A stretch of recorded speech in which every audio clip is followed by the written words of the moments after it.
नमस्कार, आप देख रहे हैं R9 न्यूज। आपके साथ मैं हूं चित्रा सिंह। इस वक्त की बुलेटिन की शुरुआत करेंगे बड़ी खबर के साथ और इस वक्त की ये बड़ी खबर आपको बता रहे हैं गोरखपुर से, जहां प्रयागराज के बाद अब गोरखपुर में एक बड़ी घटना सामने आई है। बड़ी वारदात को अंजाम दिया गया है। गोरखपुर में ट्रिपल मर्डर की वारदात को अंजाम दिया गया है। ये बड़ी खबर आपको बता रहे हैं, जहां एक ही परिवार के 3 लोगों की हत्या कर दी गई है। ये बड़ी खबर गोरखपुर से है, जहां प्रयागराज के बाद अब गोरखपुर में एक ही परिवार के 3 लोगों की हत्या की गई है, जिनमें माता पिता और बेटी शामिल है। यानी माता पिता के साथ बेटी की हत्या की गई है। यह परिवार भाई के मांगलिक कार्यक्रम में जा रहा था जब ये घटना हुई है। बता दें कि तीनों लोगों को फावड़ा मारकर मौत के घाट उतार दिया गया है। गोरखपुर के खोराबार इलाके के रायगंज की यह घटना हम आपको बता रहे हैं, जहां एक बार फिर से प्रयागराज के बाद गोरखपुर में ये एक बड़ी वारदात को अंजाम दिया गया है। गोरखपुर में ट्रिपल मर्डर की वारदात से पूरे इलाके में हड़कंप मचा हुआ है। एक ही परिवार के 3 लोगों की निर्मम हत्या कर दी गई है। ये बड़ी खबर हम आपको बता रहे हैं, जहां एक बार फिर से प्रयागराज के बाद अब गोरखपुर का नंबर, गोरखपुर में एक बार फिर से जिस तरीके से देखा जा रहा है, लगातार ऐसे मामले निकलकर सामने आ रहे थे। प्रयागराज में पहले 16 अप्रैल, उसके बाद एक ही परिवार के 5 लोगों की हत्या कर दी जाती है और अब इसके बाद गोरखपुर में ट्रिपल मर्डर के बाद पूरे इलाके में हड़कंप मचा हुआ है। जी, इसमें रायगंज बाजार क्षेत्र पड़ता है खोराबार थाने का, जिसमें कि आज पुलिस को सूचना मिली एक पति पत्नी और उनकी बच्ची की धारदार हथियार से हत्या कर दी गई है, जिस पर तत्काल पुलिस बल पहुंचा। वरिष्ठ अधिकारीगण स्वयं में एसएसपी और एडीजी महोदय पहुंचे और इसमें पुलिस ने जो अभियुक्त है, मुख्य अभियुक्त, उसे गिरफ्तार कर लिया है। एक ही अभियुक्त इस घटना में बताया जा रहा है, अभी उसे गिरफ्तार किया गया है और आलोक पासवान नाम के इस अभियुक्त को पूछताछ के लिए अभी पूछताछ की जा रही है। इसमें अभी तक ये सामने आया है कि इस अभियुक्त का जो मृतक बालिका है, लड़की है 22 वर्षीय करीब, उसके साथ प्रेम प्रसंग का इसने प्रयास किया था, जिसमें कि लड़की के द्वारा मना करने पर अभियुक्त द्वारा ये घटना कारित की गई है और इसमें मौके पर फॉरेंसिक टीम और फील्ड यूनिट की टीम आई है और तमाम साक्ष्य संकलन कर इसमें आगे कार्रवाई की जा रही है। और इसी बीच गोरखपुर में इसी खबर पर तमाम जानकारी हम आपको बता दें, जहां ट्रिपल मर्डर का आरोपी मुठभेड़ में घायल हो चुका है। ये गोरखपुर से ट्रिपल मर्डर को लेकर ये तमाम जानकारी हम आप तक पहुंचा रहे हैं, जहां पर गोरखपुर को ट्रिपल मर्डर का आरोपी मुठभेड़ में घायल हो गया है। बरामदगी के दौरान असलाहा छीनने की कोशिश की गई है। असलाहा छीनकर आरोपी ने पुलिस पर हमला किया था। वहीं पुलिस की जवाबी फायरिंग में आरोपी के घुटने में गोली लगी है। आरोपी युवक को मेडिकल कॉलेज में भर्ती कराया गया है। एसएसपी ने ट्रिपल मर्डर के आरोपी से मुठभेड़ की पुष्टि भी की है। तो ये इसी गोरखपुर ट्रिपल मर्डर के मामले पर हम आपको जानकारी और अपडेट दे रहे हैं, जहां गोरखपुर में ट्रिपल मर्डर का आरोपी मुठभेड़ में घायल हो चुका है। बरामदगी के दौरान असलाहा छीनने की कोशिश की गई थी, जिसके बाद असलाहा छीनकर आरोपी ने पुलिस पर ही फायर किया है, पुलिस पर हमला किया था, जिसके बाद पुलिस की जवाबी फायरिंग में आरोपी के घुटने में गोली लगी है। तो वही आरोपी युवक को मेडिकल कॉलेज में भर्ती करा दिया गया है। एसएसपी ने ट्रिपल मर्डर के आरोपी से मुठभेड़ की पुष्टि भी की है। तो ये बड़ी जानकारी गोरखपुर मामले से जुड़ी हम आप तक पहुंचा रहे हैं, जहां ट्रिपल मर्डर का आरोपी मुठभेड़ में घायल बताया जा रहा है। बरामदगी के दौरान असलाहा छीनने की कोशिश की गई थी। असलाहा छीनकर आरोपी ने पुलिस पर हमला किया था, जिसके बाद पुलिस की जवाबी फायरिंग में आरोपी के घुटने में गोली लगी है। जी, इसमें रात्रि में अभियुक्त को पुलिस आला कत्ल बरामदगी के लिए ले गई थी, जहां पर कि इसने पुलिस का शस्त्र छीनकर फायर किया पुलिस पर। जवाबी कार्रवाई में इसे गोली लगी है और इसे अभी ऑपरेशन के लिए बीआरडी मेडिकल कॉलेज में ले जाया जा रहा है। ऑपरेशन के पश्चात जो भी स्थिति होती है उसके बाद में इसमें आगे कार्रवाई की जाएगी। ऐसा अभी तक कोई पुराना आपराधिक इतिहास सामने नहीं आया है। फिलहाल पुलिस इसमें सभी पहलुओं की जाँच कर रही है और पोस्टमार्टम की कार्रवाई करवाई जा रही है। इसमें जो युवक है और जो मृतका युवती है, उसके बीच में कुछ प्रेम प्रसंग की बात सामने आ रही थी, जिसको कि युवती ने इनकार कर दिया था इस युवक को। इसी बात से नाराज़ होकर इसने ये घटना कारित की और इसके बाद इससे गिरफ्तारी हुई है, जिसके बाद इसने पुलिस पर भी हमला करने का प्रयास किया, जिसकी जवाबी कार्रवाई में इसको गोली से लगी और अभी ये इलाजरत है। तो एसएसपी विपिन टाडा को आपने सुना तमाम जानकारी देते हुए, उन्होंने बताया। लेकिन इसी खबर पर और तमाम जानकारी के साथ हमारे सहयोगी हमारे साथ जुड़ चुके हैं, राजकुमार सिंह। क्या कुछ जानकारी निकलकर सामने आ रही है? प्रयागराज में जिस तरीके से हमने देखा है, ये मामला एक बहुत बड़ा हत्या को लेकर, एक ही परिवार के 5 लोगों की हत्या की जाती है और उसके बाद अब गोरखपुर में ऐसा मामला। बिल्कुल ऋचा, देखिए अगर हम बात करें प्रयागराज की तो इस तरीके से पिछले 10 दिनों में लगातार 2 बड़ी घटनाओं को अंजाम दिया गया और एक ही परिवार के जो 5 लोग उनकी हत्या की गई। 2 ऐसी घटनाएं वहां पर जो थी, उसको उस तरीके के बदमाशों ने, दबंगों ने इस घटना को अंजाम दिया है। और आज जब गोरखपुर में ट्रिपल मर्डर का मामला, ये हालांकि मामला पूरी देर रात का है, जबकि जो अपने भाई की शादी में उसके घर पर जा रहा था और ठीक जाते समय रास्ते में उसके साथ इस तरीके की घटना को अंजाम दिया गया है। हालांकि अगर हम पुलिस की माने तो जो पुलिस की तरफ से साफ कहना है कि जो जिस लड़के ने जिसने इस हत्या के वारदात को अंजाम दिया है, वो उस लड़की को बराबर उसको छेड़ रहा था, उसको अपने साथ करने की, उससे शादी रचाने की बात कर रहा था, जिसको लड़की ने इनकार किया था। और शायद यही वजह रही है कि रास्ते में घात लगाकर बैठा था और वो जो धारदार हथियार था उससे तीनों लोगों के गर्दन पे वार किया है और तीनों लोगों को मौत के घाट उतारा है। लेकिन देखिए, सबसे अहम चीज है कि ऋचा, जिस तरीके से इस घटना को अंजाम दिया जाता है और करीब 2 घंटे के बाद ही उस आरोपी को गिरफ्तार कर लेती है पुलिस और इसके बाद आला कत्ल बरामद करने के लिए वो निशानदेही पर उसको उस घटना स्थल पर ले जाती है जहां से उसने धारदार हथियार लिया था। हालांकि उस जगह से जो पुलिस का आरोप है कि जो आरोपी था वो उनका असलाह छीनने की कोशिश की गई, उसके साथ पुलिस पर हमला करने की कोशिश की गई। लेकिन रीटा, ऐसे में बड़ा सवाल है कि जब वहां पर आरोपी को लेकर पुलिस गई थी तो एक नहीं दर्जनों पुलिसकर्मी वहां पर उसके साथ थे। उसको कम से कम उसके हाथ में होना चाहिए था या कमर के नीचे जो बेल्ट होता है उस पर पुलिस को पकड़ के रखना चाहिए था। लेकिन जिस तरीके से पुलिस का यह कहना है कि वो पुलिस पर भी हमला करने का प्रयास किया है, भागने की कोशिश की है, उसके जवाब में पुलिस ने आत्मरक्षा में गोली चलाई है, उसके पैर के नीचे लगा है। फिलहाल जो आरोपी है वो मेडिकल कॉलेज में उसको एडमिट कराया गया है। सवाल ये भी उठता है, जिस तरीके से अगर देखें तमाम ऐसे मामले हर रोज सामने आ रहे हैं, प्रयागराज में बहुत बड़ा एक मामला, एक ही परिवार के 5 लोगों की हत्या हो जाना और उसके बाद अब गोरखपुर में जिस तरीके से ट्रिपल मर्डर का ये मामला निकलने के बाद एक सनसनी फैल जाना, तो कहीं ना कहीं ये कह सकते हैं कि आए दिन ऐसे मामले निकल रहे हैं। तो इसके बाद जितने भी आरोपी हैं, कहीं ना कहीं एक अलग ही माहौल बनता हुआ नजर आ रहा है, कानून व्यवस्था पर जरूर सवाल खड़े होते हुए दिखाई दे रहे हैं। बिल्कुल ऋचा, देखिए अगर इस तरीके की बड़ी घटनाएं हो रही हैं, क्योंकि प्रयागराज में लगातार 2 घटनाएं, एक ही परिवार के 5-5 लोगों की हत्या कर दी जाती है, इसके बाद फिर गोरखपुर में एक ही परिवार के 3 लोगों को जिस तरीके से मौत के घाट उतारा गया, इस घटना को अंजाम दिया गया, तो निश्चित तौर पर अगर कानून व्यवस्था की बात करें तो सवालिया निशान निश्चित तौर पर उठेंगे। लेकिन ऐसे में देखिए ऋचा, ये समाज की भी जिम्मेदारी बन जाती है कि जिस तरीके से जो अपने बच्चों में, जो अपने परिवार के लोगों में जो संस्कार सींचे जाते हैं, क्योंकि जिस तरीके से अगर पुलिस की बात माने तो जो आरोपी था वो लगातार लड़की को परेशान कर रहा था, लड़की के मना करने के बाद इस तरीके की घटना को अंजाम दिया गया है।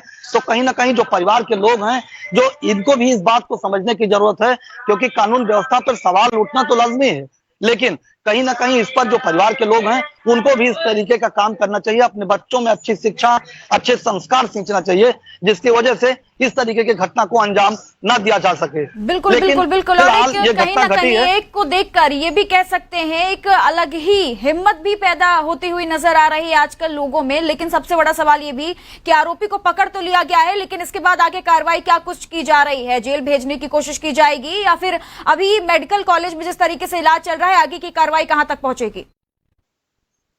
अभी देखिए, फिलहाल अगर हम बात करें तो घायल अभी मेडिकल कॉलेज में है, वहां पर उसका इलाज चल रहा है और इसके बाद पुलिस जो है वो विधिक कार्रवाई कर रही है। लेकिन देखिए ऋचा, सवाल है कहीं ना कहीं जो मुख्यमंत्री की तरफ से जो तमाम ऐसे महिला सुरक्षा को लेकर तमाम ऐसे दावे किए जा रहे हैं, कहीं ना कहीं उसको भी चुनौती है, क्योंकि जिस तरीके से ऐसी कई घटनाएं हो चुकी हैं कि जहां पर जो लड़की की तरफ से ना करने पर जो उसके सौदे हैं, जो उनसे छेड़खानी करते हैं, कहीं ना कहीं जो युवतियां हैं वो इस तरीके से उनको मौत के घाट उनको उतारा जाता है। तो कहीं ना कहीं सरकार को भी इस दिशा में काम करना चाहिए। लगातार जो जिला प्रशासन है वो स्कूलों में जा रहा है, कॉलेजों में जा रहा है, नारी शक्ति को बढ़ावा देने की बात कर रहा है, तो लेकिन कहीं ना कहीं ये जो सवाल हैं, आखिर किस तरीके से धरातल पर जो प्रशासन है, जिला प्रशासन है, पुलिस प्रशासन है, वो काम कर रहा है, उसका कितना असर है समाज में, ये देखने को मिल रहा है। क्योंकि लगातार अगर हम बात करें गोरखपुर पुलिस की, तो लगातार वो स्कूलों में जा रहे थे, बाकायदा जो उनकी महिला पुलिस थी, एंटी रोमियो की पुलिस थी, वो बाकायदा स्कूल में जाके लोगों को जागरूक करती थी, आत्मस्वावलंबी उनको बनाने की बात करती थी। तो कहीं ना कहीं जो उनको इस तरीके की ट्रेनिंग दी जा रही थी, उसको लेकर के तमाम ऐसे सवाल खड़े हो रहे हैं कि आखिर पुलिस का वो जो दावा था, जिस तरीके से काम कर रही थी पुलिस, कहीं ना कहीं वो खोखले साबित हो रहे हैं।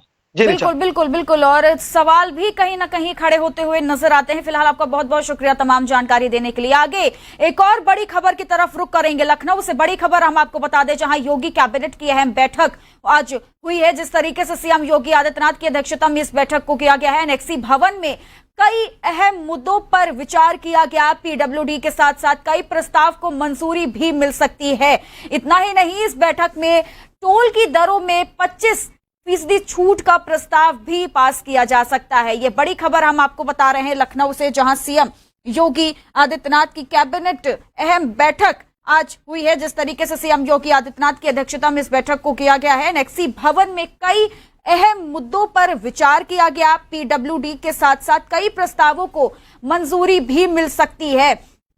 इतना ही नहीं, पूर्वांचल एक्सप्रेसवे पर टोल के प्रस्ताव को मंजूरी भी मिल सकती है, और इस बैठक में टोल की दरों में 25% छूट का प्रस्ताव भी पास किया जा सकता है, मंजूरी मिल सकती है। ये बड़ी खबर हम आपको बता रहे हैं, जहां एक बार फिर से योगी कैबिनेट की बैठक और कई अहम मुद्दों पर चर्चा होने के बाद भी पूर्वांचल एक्सप्रेसवे के टोल पर प्रस्ताव को मंजूरी मिल सकती है। इस पर भी कयास लगाए जा रहे हैं। इतना ही नहीं, लोक निर्माण विभाग के साथ साथ कई ऐसे प्रस्ताव को मंजूरी मिलने की कवायद जो है वो लगातार जारी है। आज जिस तरीके से एनेक्सी भवन में यह कैबिनेट बैठक हुई, अपने आप में एक बहुत बड़ा चर्चा का विषय बना हुआ है कि अब आगे और किन मुद्दों पर, किन अहम विषयों पर चर्चा हुई है और किन प्रस्तावों को मंजूरी भी मिल सकती है। और इसी खबर पर तमाम जानकारी के साथ हमारे सहयोगी अमितेश श्रीवास्तव जुड़ चुके हैं। अमितेश, क्या कुछ जानकारी मिल रही है इस कैबिनेट बैठक को लेकर?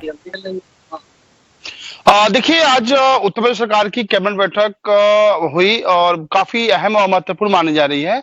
और ये माना जा रहा है कि तकरीबन 1 दर्जन से ज्यादा जो महत्वपूर्ण फैसले हैं उनको यूपी कैबिनेट अपनी हरी झंडी यानी कि मंजूरी दे सकता है। सबसे अगर पहले बात करें तो पूर्वांचल एक्सप्रेसवे पे जो टोल के प्रस्ताव को यूपी कैबिनेट की जो हरी झंडी है वो मिल सकती है। उसके अलावा लोक निर्माण विभाग और औद्योगिक विकास के कई प्रस्तावों को यूपी कैबिनेट अपनी मंजूरी दे सकता है। साथ ही अगर बात करें तो वृद्धा पेंशन और जो निराश्रित पेंशन है, पहले 1000 थी, अब उसको बढ़ाकर 1500 की जाने के प्रस्ताव को भी यूपी कैबिनेट अपनी मंजूरी दे सकता है, जो बहुत अहम और महत्वपूर्ण माना जा रहा है। उसके अलावा टोल की दरों में 25% की जो छूट है उसके प्रस्ताव को भी यूपी कैबिनेट अपनी हरी झंडी दिखा सकता है। साथ ही जो रसोइया हैं उनके अंशकालिक अनुदेशकों का जो मानदेय है वो बढ़ाने को भी यूपी कैबिनेट अपनी मंजूरी दे सकता है। तो ये माना जा रहा है कि आज की योगी सरकार की कैबिनेट बैठक में तकरीबन 1 दर्जन से ज्यादा जो महत्वपूर्ण फैसले हैं उनको मंजूरी यानी कि हरी झंडी मिल सकती है। बिल्कुल बिल्कुल, और कई प्रस्तावों पर मंजूरी भी मिल सकती है। लेकिन इसके अलावा अगर हम देखें, कल ही योगी सरकार को 1 महीना पूरा हुआ। 40 बड़े फैसलों का भी जिक्र हुआ। कई तमाम बड़े फैसलों का जिक्र के साथ साथ में अगर हम देखें, हर एक वर्ग के लोगों के लिए, महिलाओं के लिए हो, चाहे किसानों के लिए हो, चाहे युवाओं के लिए हो, हर एक अहम मुद्दों पर विषय और एक चर्चा की जा रही है। और आगे अभी 1 महीना पूरा हुआ है और ये कैबिनेट बैठक में कई प्रस्तावों पर मंजूरी भी है। जिस तरीके से अगर हम देखें, 3 महीने का जो एजेंडा है, 100 दिनों का जो एक एजेंडा लेकर चल रहे हैं, इस पर आगे और क्या काम हो सकता है, ये लगातार कैबिनेट बैठक भी है और जिस तरीके से चर्चा भी की जा रही है, सारी मंत्रियों को लेकर के प्रेजेंटेशन भी जारी है। तो यूपी को एक अलग तस्वीर बनाने की कोशिश, और जो योगी सरकार पहले एक कहीं ना कहीं चूक में पीछे रह चुकी थी, जिनकी शिकायतें लगातार मिल रही थी, तो अब उन पर काम बहुत तेजी से जारी है। देखिए, जाहिर सी बात है कि 2024 का जो मिशन है वो उत्तर प्रदेश की योगी आदित्यनाथ सरकार उसको लेकर चल रही है, और मुझे लगता है कि तमाम ऐसे बड़े फैसले उत्तर प्रदेश की योगी आदित्यनाथ सरकार ले रही है। जाहिर सी बात है कि ये तमाम वो फैसले हैं जो 2024 में भारतीय जनता पार्टी को निश्चित रूप से फायदा पहुंचाएंगे, और मुझे लग रहा है कि इस तरह की जो कार्य योजनाएं हैं वो उत्तर प्रदेश सरकार बनाकर चल रही है। अगर आप अगले 100 दिन का जो एजेंडा रखा गया है उस एजेंडा को देखिए तो जाहिर सी बात है कि उत्तर प्रदेश के मुख्यमंत्री योगी आदित्यनाथ ने 2 टूक में कह दिया है कि तमाम जो कार्य योजनाएं बनाई गई हैं उन कार्य योजनाओं को जमीनी स्तर पर लागू की जाए, यानी कि अमली जामा पहनाया जाए। उसके अलावा विकास के वो तमाम मुद्दे जिनको इनमें शामिल किया गया है उनको धरातल पर कैसे उतारा जाए, इसको लेकर योगी सरकार लगातार क्रमबद्ध तरीके से काम कर रही है। आपने भी देखा कि जो प्रेजेंटेशन का दौर चला उस प्रेजेंटेशन के दौर में भी तमाम विभागों की जो अलग अलग रूपरेखा है वो बनाई गई, और उससे संबंधित जो विभागीय जो मंत्री हैं उनको भी शामिल की गई, उनकी भी जो रायशुमारी है वो ली गई। तो जाहिर सी बात है कि उत्तर प्रदेश के मुख्यमंत्री योगी आदित्यनाथ ये चाहते हैं कि जो भी सरकार की कार्य योजनाएं हैं विकास को लेकर एक रफ्तार जो है वो उत्तर प्रदेश में तेजी से पकड़े, और उसमें पूरी तरीके से पारदर्शिता हो। भ्रष्ट अधिकारियों पर मुख्यमंत्री योगी आदित्यनाथ ने पहले ही सख्ती दिखाई है। तो ये माना जा रहा है कि आज की जो योगी सरकार की कैबिनेट बैठक हो रही है उसमें तमाम वो फैसले शामिल होंगे जिनसे कहीं ना कहीं सीधे तौर पर 2024 में भारतीय जनता पार्टी को फायदा होगा। और आप उम्मीद कर सकती हैं 2024 को लेकर 2024 की राह करीब तो है ही, तो ये कह सकते हैं कि हाँ 2022 का विधानसभा चुनाव तो हो गया है, तो अब जिन कामों पर संकल्प पत्र में जिन चीजों को दिखाया गया था, जिन चीजों का जिक्र किया गया था, तो संकल्प पत्र को अब उस संकल्प के साथ में पूरा किया जा रहा है। लेकिन क्या ये सवाल भी है कि क्या इतने बड़े फैसले जो लिए गए हैं और तमाम ऐसे फैसले और शिकायतें अभी भी कहीं ना कहीं जनता की बनी हुई हैं, तो क्या इनको इतनी जल्द पूरा किया जाना मुमकिन हो पाएगा? देखिए, चुनौतियां जाहिर सी बात है कि कम नहीं है योगी सरकार के लिए। उसके बावजूद उत्तर प्रदेश के मुख्यमंत्री योगी आदित्यनाथ जिस तन्मयता के साथ बड़े फैसले रहे हैं, एक तरफ तो जहां वो भ्रष्ट और लापरवाह अधिकारियों पे कार्रवाई कर रहे हैं, गाज गिर रही है, वहीं जमीनी स्तर पर अलग अलग विभागों की जो रूपरेखा बनाई गई है, जाहिर सी बात है कि विकास की रफ्तार इस से कैसे तेज हो इसको लेकर सरकार काम कर रही है। और मुझे लगता है कि आज जो फैसले यूपी कैबिनेट ने लिए हैं, जिनको हरी झंडी मिली है, वो तमाम वो फैसले हैं जिनसे उत्तर प्रदेश की कहीं ना कहीं विकास की रफ्तार आपको और तेज नजर आएगी होते हुए। बिल्कुल बिल्कुल, चलिए तमाम जानकारी देने के लिए आपका बहुत बहुत शुक्रिया। और आगे एक और बड़ी खबर की तरफ रुख करेंगे। लखीमपुर खीरी हिंसा से जुड़ी ये बड़ी खबर हम आपको बता रहे हैं, जहां मुख्य आरोपी आशीष मिश्रा की जिला जज कोर्ट में आज पेशी होने वाली है। मुख्य आरोपी आशीष मिश्रा की आज पेशी है। आशीष मिश्रा पर आरोप तय किए जा सकते हैं। जमानत रद्द होने के बाद से आशीष मिश्रा जेल में है, जिसके बाद आज उसकी पेशी है। ये बड़ी खबर हम आपको लखीमपुर हिंसा मामले से जुड़ी बड़ी खबर बता रहे हैं, जहां आज लखीमपुर खीरी हिंसा मामले का मुख्य आरोपी आशीष मिश्रा की जिला जज कोर्ट में आज पेशी होने वाली है। मुख्य आरोपी है आशीष मिश्रा, और बता दें कि जमानत रद्द होने के बाद सुप्रीम कोर्ट की तरफ से जमानत को रद्द किया गया था और 1 हफ्ते के अंदर आशीष मिश्रा को सरेंडर करने का आदेश भी दिया गया था, जिसके बाद आशीष मिश्रा ने रविवार को जाकर सरेंडर किया, जिसके बाद उन्हें तुरंत ही जेल में डाल दिया गया था। और आज उनकी पेशी है, और कहीं ना कहीं तमाम बड़े सवालों को भी अब लेकर ये पेशी लेकर आ रही है, क्योंकि आशीष मिश्रा पर आज ये कहा जा रहा है कि आरोप तय हो सकते हैं, आरोप तय किए जा सकते हैं। ये बड़ी खबर हम आपको लखीमपुर खीरी हिंसा से जुड़ी बड़ी खबर हम आपको बता रहे हैं, जहां मुख्य आरोपी आशीष मिश्रा की आज पेशी है, और आज आशीष मिश्रा पर आरोप को भी तय किया जा सकता है। और इसी खबर पर तमाम जानकारी के साथ हमारे सहयोगी संजीव सिंह जुड़ चुके हैं। संजीव, क्या कुछ जानकारी, मुख्य आरोपी आशीष मिश्रा की आज पेशी होने वाली है, क्या कुछ अपडेट है आपके पास? जी बिल्कुल चित्रा, आपको बता दें जिस तरह से लखीमपुर खीरी हिंसाकांड में मुख्य आरोपी और मुख्य साजिशकर्ता के रूप में जिस तरह से पुलिस ने जो है इनको गिरफ्तार किया था, और बात की जो जिस तरह से जमानत भी हो गई थी, और जमानत को लेकर के सुप्रीम कोर्ट का जो फैसला आया और सुप्रीम कोर्ट ने साहब जो आदेश भी जारी किया कि 1 हफ्ते के अंदर आशीष मिश्रा को सरेंडर करना पड़ेगा। तो आशीष मिश्रा जो मुख्य आरोपी है, उन्होंने 24 अप्रैल को यानी कि रविवार के दिन डेडलाइन, जो सुप्रीम कोर्ट का आदेश था, उस डेडलाइन के एक दिन पहले ही रविवार को सरेंडर करते हैं। लेकिन आज की अगर बात किया तो सेशन कोर्ट में आशीष मिश्रा के आरोप जो है वो तय होने हैं, उसको लेकर के सुनवाई हो रही है और देखना होगा कि आखिरकार क्या आरोप तय होते हैं, क्योंकि मुख्य आरोपी और मुख्य साजिशकर्ता के रूप में आशीष मिश्रा का नाम है। क्योंकि जो पुलिस की जो विवेचना है और विवेचना जो चार्जशीट दाखिल किया था पुलिस ने, तो 14 लोग के नाम थे, उसमें मुख्य आरोपी के रूप में आशीष मिश्रा का नाम था और करीब 7 महीने हो गए इस पूरे मामले को लेकर के। लेकिन आज जिस तरह से आशीष मिश्रा के ऊपर जो है आरोप तय होने हैं, उसको लेकर के सुनवाई हो रही है। जी चित्रा। बिल्कुल। और क्या इस मामले को लेकर जिस तरीके से मुख्य आरोपी आशीष मिश्रा पर लगातार गाज गिरती हुई नजर आई थी, किसानों के, पीड़ितों के परिवारों की तरफ से भी लगातार गुहार लगाई जा रही थी और अपनी बात कहते हुए भी वो नजर आए थे, और आज जिस तरीके से जब सरेंडर किया गया आशीष मिश्रा की तरफ से और आज कोर्ट में पेशी भी है और कोर्ट कहीं ना कहीं आरोप को तय कर सकता है, तो क्या किसी की तरफ से अभी तक कोई रिएक्शन इस पर सामने आया है?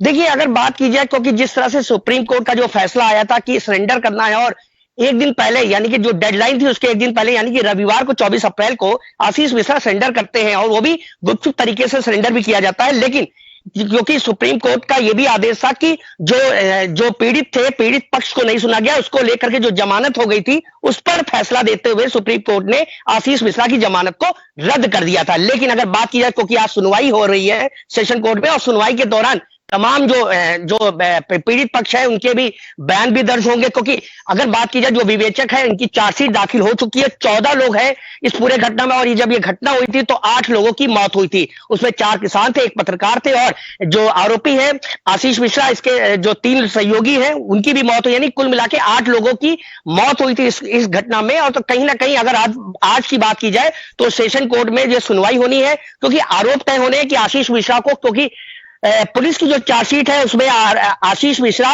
मुख्य आरोपी और मुख्य साजिश करता है, हत्या से लेकर के हत्या का प्रयास, बलवा और यानी कि तमाम धाराओं में उनको जो है चार्जशीट में शामिल किया गया था, उसको लेकर के खड़े होते हुए नजर आए थे।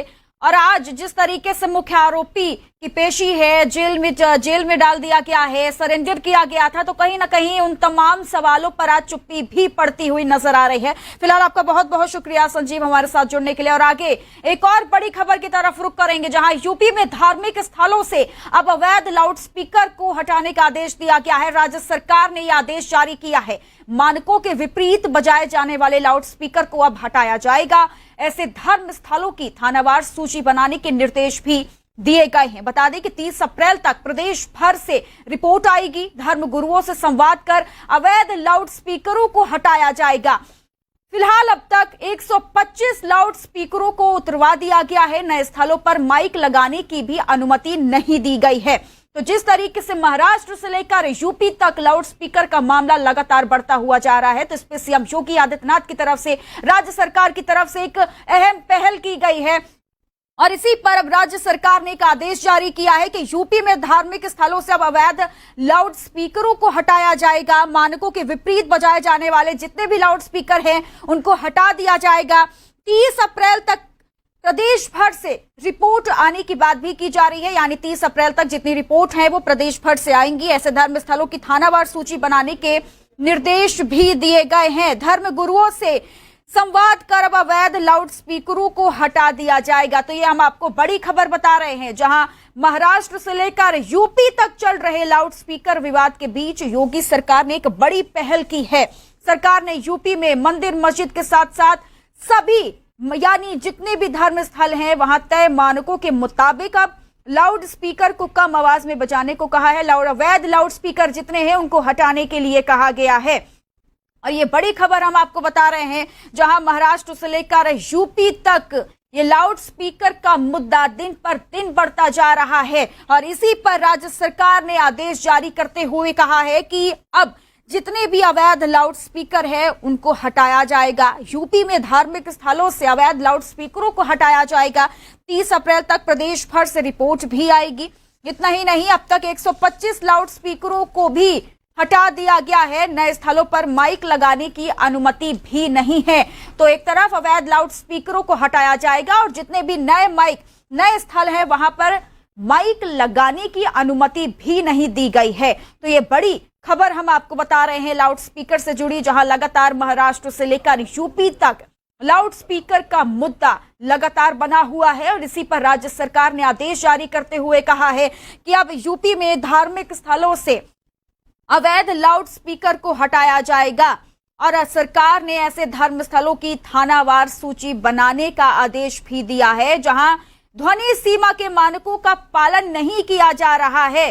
क्योंकि जिस तरीके से देख रहे हैं पिछले दिनों में रामनवमी से लेकर हनुमान जयंती के मौके पर हर एक देश के कई इलाकों, कई हिस्सों में हिंसा और तनावपूर्ण घटनाओं को देखते हुए ही योगी सरकार अब तुरंत सतर्क और एक्टिव मोड में नजर आती हुई दिख रही है। जिस तरीके से अवैध सारे धर्म स्थलों पर अवैध लाउड स्पीकरों को हटाने का निर्देश दिया गया है और इसी खबर पर तमाम जानकारी के साथ हमारे सहयोगी पुनीत मोहन जुड़ चुके हैं। पुनीत मोहन, जिस तरीके से देखे महाराष्ट्र से लेकर यूपी तक लाउड स्पीकर का मुद्दा दिन पर दिन बढ़ता जा रहा है और ऐसे में राज्य सरकार की तरफ से एक बड़ा आदेश अवैध लाउड स्पीकरों को हटाने का, और क्या कुछ अपडेट है आपके पास?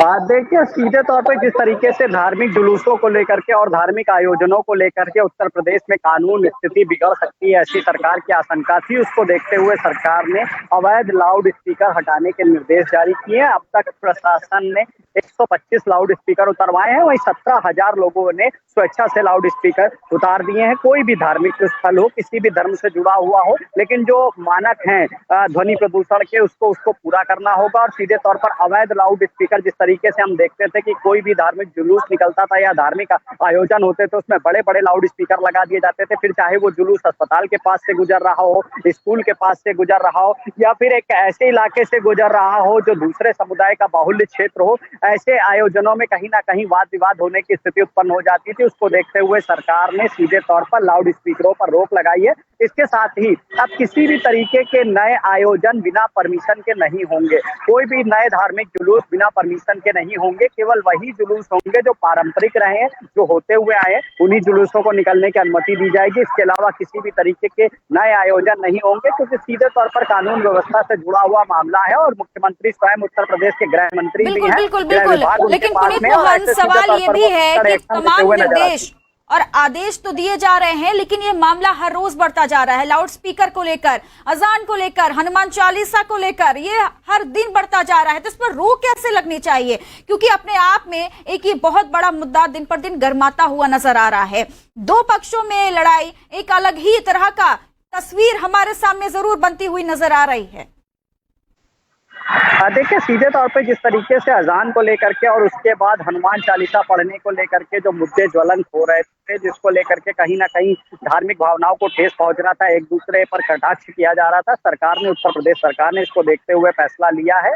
थानों से सूची मांगी गई है, थानावार डिसाइड करेंगे कि उनके यहाँ पर कितने धार्मिक स्थल हैं, कहाँ कहाँ अवैध लाउड स्पीकर लगे हैं, उनसे सूची मांगी गई है। 30 अप्रैल तक शासन को उनको ये सूची जमा करनी होगी और सख्त आदेश दिए गए हैं कि अवैध लाउड स्पीकर जो हैं उनको हटवाए जाएं। हालांकि सरकार के आदेशों का पालन करते हुए 17,000 लोगों ने खुद ही लाउड स्पीकर हटा लिए हैं और 125 जगह से लाउड स्पीकर ये हटाए गए हैं। इसके बाद भी कार्रवाई जो है वो निरंतर जारी है। सरकार का साफ तौर पे कहना है कि कहीं भी कानून व्यवस्था को बिगड़ने नहीं दिया जाएगा और इसके साथ ही इस बात का भी ध्यान रखा जाएगा कि जो नए जुलूस निकले या नए धार्मिक आयोजन हो उसमें किसी तरह की वाद विवाद की स्थिति उत्पन्न ना हो। इसीलिए पारंपरिक जुलूस जो निकलते हुए हैं, धर्म से जुड़े हुए किसी भी धर्म के हो, उन्हीं को केवल अनुमति प्रदान करी जाएगी। जी चित्ता जी, बिल्कुल। और एक तरह का आदेश भी अब जारी किया गया है। और फिलहाल आपका बहुत बहुत शुक्रिया तमाम जानकारी देने के लिए। तो लाउड स्पीकर को लेकर जो ये मुद्दा है हर रोज गर्माता जा रहा है, लेकिन राज्य सरकार ने भी आदेश जारी करते हुए अवैध लाउड स्पीकरों को हटाने का आदेश भी अब जारी किया है और अभी तक 125 लाउड स्पीकरों को हटा दिया गया है। फिलहाल हमारे साथ अभी के लिए बस इतना ही। आगे की तमाम खबरों को देखने के लिए बने रहें R9 न्यूज के साथ। नमस्कार।